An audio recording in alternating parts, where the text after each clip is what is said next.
It's kind of funny actually. It smells like a mimosa, but it's an IPA. Welcome to Modi Brews. I'm Modi. Today, we're drinking Lagunitas Daytime Session IPA. So with that being said, grab a refreshment of your choice, relax, and let's pour this. So the first thing that we're going to see on this can is it's got this beautiful little dog on it. You're going to notice it on all the Lagunitas branding and all the type of beer that the brewery pours. And it's supposed to be a dog named Petey, and it's a Boston Terrier mixed with a pit bull, and it's supposed to be like kind of how a Lagunitas is all about, where they're like kind of tough and they could be a bit forward, misunderstood at times like a pit bull, but also very loving and caring and easy to fall back on, like a terrier. So with that being said, let's see what this looks like. Right now I'm seeing it's looking like a bit of a pale gold, almost like a Pilsner. It's like not see-through per se, like it's got a good amount of opaqueness to it. It's got a really nice head. I got about ½ inch of the nice white foam, and getting a lot of really pretty small bubbles flying up from the bottom. So Daytime Lagunitas is a session IPA, right? So this is at 4%, and it's meant to be an IPA, so it's supposed to have that hop character. It's supposed to be floral, and at the same time, it's a session IPA. So it's meant to be able to be drinking multiple of. It's supposed to be really light, really crisp, and so for the smelling, it's supposed to smell like lemon zest or like an orange peel, and supposed to be getting a little bit of the floral, piney almost kind of smell from the hops. And so let's see what we get. Let's see. So I'm gonna come in, just do a couple quick sniffs, nothing too strong.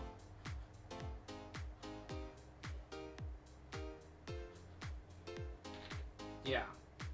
So for me, it's kind of funny actually. It smells like a mimosa, but it's an IPA. It smells like just orange peel, but it's not like just orange peel. It just smells like a mimosa to me, you know? It's like, maybe it's because it's got like the hints of the alcohol in it, kind of like, but I do get that like citrusy juice, that orangey juice kind of smell, mixed with just like alcohol smell. But it's like, not like a strong alcohol smell. Well, let's see what it tastes like.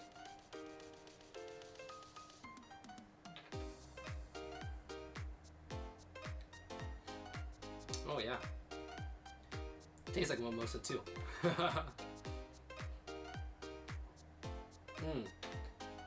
Yeah, so right there, after I just took that first sip and I smelled it again, now I really smelled that like pine, that kind of piney aroma, and I think it's really from the hop, right? Because when I tasted it just now, like that's like the forefront, like boom, it hits you when you first take a sip. And I get a bit of that like floral hop character mixed with like that mimosa kind of taste. It's like both.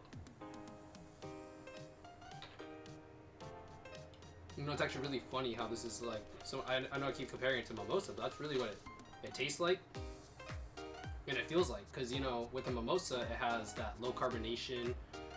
I mean, it's still got carbonation, but it's like on the lower side. It's not like super carbonated. And then it feels like the carbonation are like really tiny bubbles in your mouth. Like the champagne has really small bubbles in the mouth.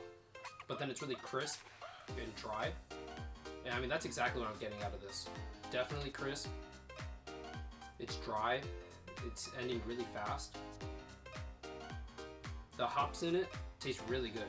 Tastes really good. This is something that I could see like replacing like a Bud Light or like a Budweiser, you know? Like you go into a barbecue, or you're going to go to a friend's house, and you guys typically just drink Bud Light or just typically drink like Coors,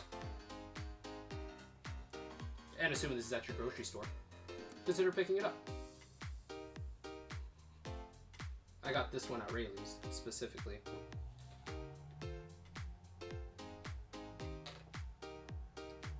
Oh wow, that's good.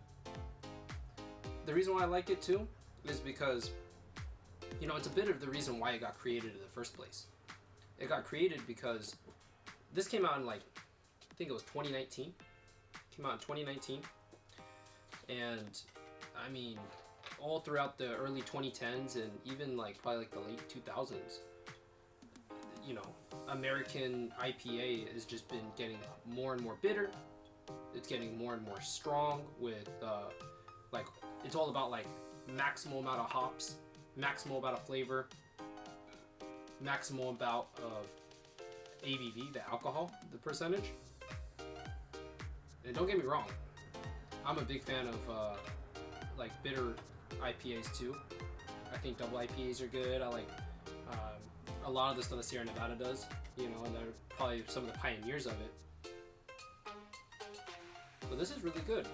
This is really good. Like, and this is what it was built for, right? Because as the IPAs continue to get stronger, I mean, back in the day, the IPAs would be about 6%, maybe 7% alcohol.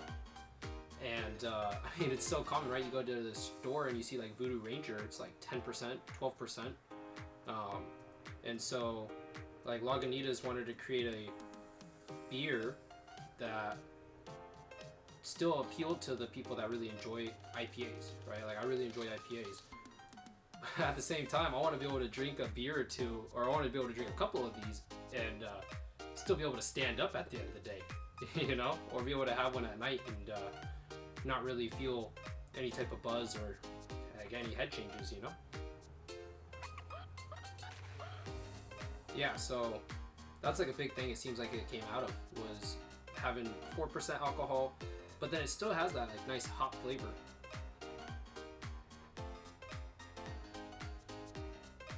Like, this is if you like beer and you're trying to get your friends into beer, and then your friends like only drink Bud Light or, you know, Budweiser, you know, which, you know, they got a great purpose, you know, Bush's, you know, things like that. They got good purpose.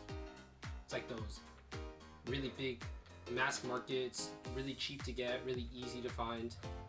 They make super consistent beer, and it has that like really beer taste to it, right?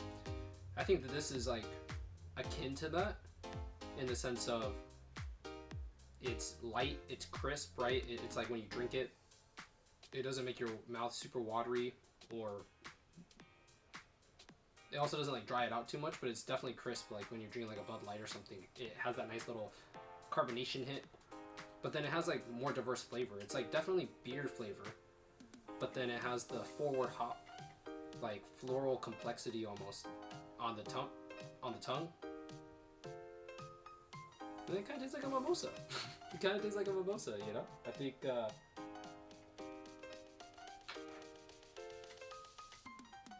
that's an interesting way to make a beer.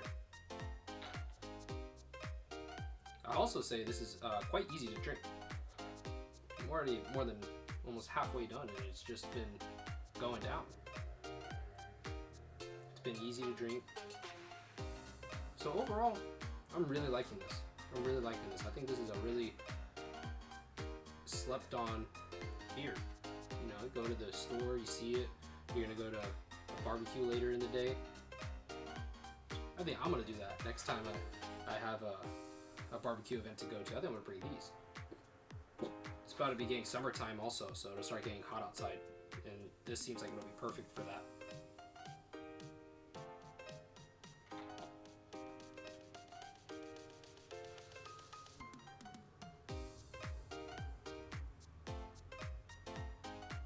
It's got really good head retention still. Bubbles are really small, really pretty.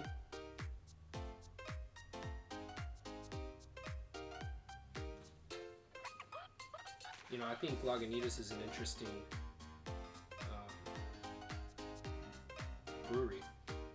You know, they have a lot of those good beers like the Little Slumper and a lot of really strong hop forward IPAs. Like even just like the Lagunitas IPA is pretty good. You know, I like it a lot. Really consistent.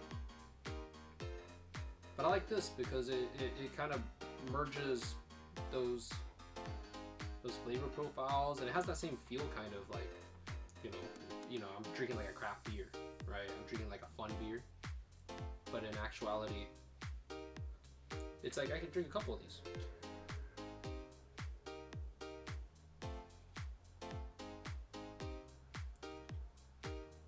Only at 3 carbs, 98 calories. So if you're on a diet, guys, trying to plan your macros, you can get 3 carbs from this at 98 calories. Pretty funny. That's actually not that bad, actually. That's pretty funny.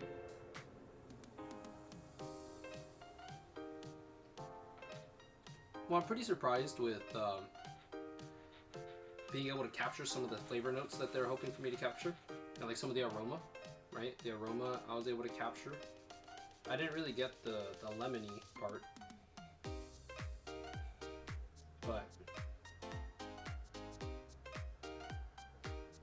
overall, I definitely would recommend this to anyone that wants an easy beer to drink.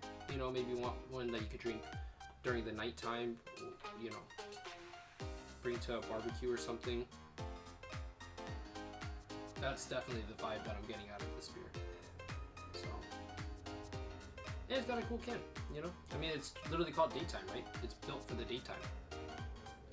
It's got the nice light yellow and deep blue. It says time to chill on the can. That's pretty cool. That's pretty cool. Well,